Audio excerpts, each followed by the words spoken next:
இப்போ பார்த்தோம் அப்படின்னா நிறைய இடத்துல நிறைய பேர்கிட்ட நிறைய மாந்திரிகவாதிகள் கிட்ட ஒரு செய்வினை அப்படின்ற ஒரு விஷயத்தை பற்றி நிறைய கேட்டிருக்கோம், பேசியிருக்கோம், நிறைய டிஸ்கஸ் பண்ணியிருக்கோம், எல்லாமே பண்ணியிருக்கோம்.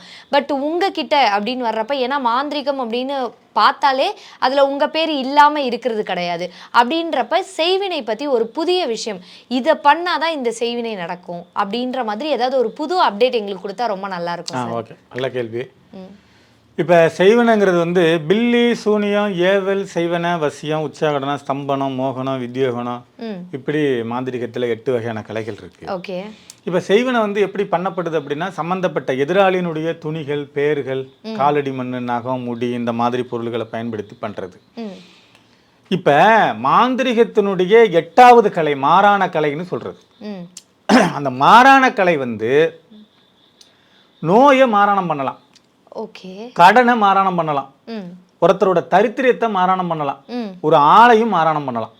இந்த மாறாணம்னா மரணம், டெத், இறந்து போறதுன்னு அர்த்தம், இல்லாம அடிக்கிறதுன்னு அர்த்தம். சூனியம்னா 0, செய்வனா அது சில்லாஞ்சில்கிட்டே செதற விடுறது, அது மாறாணம்னா இல்லாம அடிக்கிறது. இந்த மாறான கலை 8வது கலை. இப்ப மற்ற மாந்திரிகர்களுக்கு இது தெரிஞ்சிருந்தும் இன்டர்வியூல பதிவு பண்ணல. என்ன ஒரு விஷயம்னு கேட்டீங்கன்னா, இந்த மாறாணத்தை தாண்டின ஒரு விஷயம் ஒண்ணு இருக்கு மாந்திரிகத்தில். துருப்பிடிச்ச ஆணி 3 இருந்தா போதும், ஒரு குடும்பத்தை அண்ணா சின்ன படுத்தலாம், செதற விடலாம். ஒரு துருப்பிடிச்ச ஆணியோ ஒரு புது ஆணி 3 இருந்தா போதும். இப்ப இறந்து போனவங்களை வச்சு எரிக்கிறாங்க இல்லையா, அப்ப எரிக்கும் பொழுது அந்த உடல்ல இருந்து அந்த கொழுப்புகள் மற்ற விஷயங்கள்லாம் உருகி ஊனு மாதிரி வடிக்கும். அதுக்கு பேரே ஊனு தான்.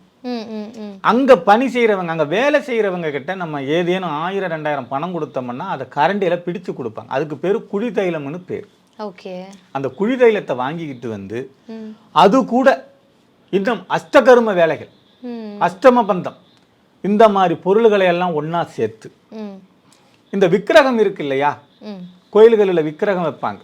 அந்த விக்கிரகம் வைக்கிறதுக்கு முன்னாடி அதுல ஐம்பொன்னு, தங்கம், காசு, தகடு, இன்னும் பல்வேறு விஷயங்கள் வச்சு மருந்துன்னு ஒண்ணு சொல்லி காய்ச்சி ஊத்துவாங்க. அந்த மருந்தெல்லாம் இதுல தேவைப்படும். அந்த குழி தைலத்தையும் மிக்ஸ் பண்ணி அதை ஒரு தைலமா மாத்தி, மையா மாத்தி, பேர் தைலம் தான், மாத்தி இந்த ஆணியை ஒரு 3 நாளைக்கு அதுல ஊற போட்டு நிர்வாணமாகவோ இல்ல வேற மாதிரியோ அகோரி முறையிலேயோ அந்த ஆணிக்கு வேத மந்திரங்களை அளவு கடந்து ஜபிச்சு. இந்த வீடியோவை முழுமையாக பார்ப்பதற்கு கீழே இருக்கும் லிங்கை கிளிக் செய்யவும்.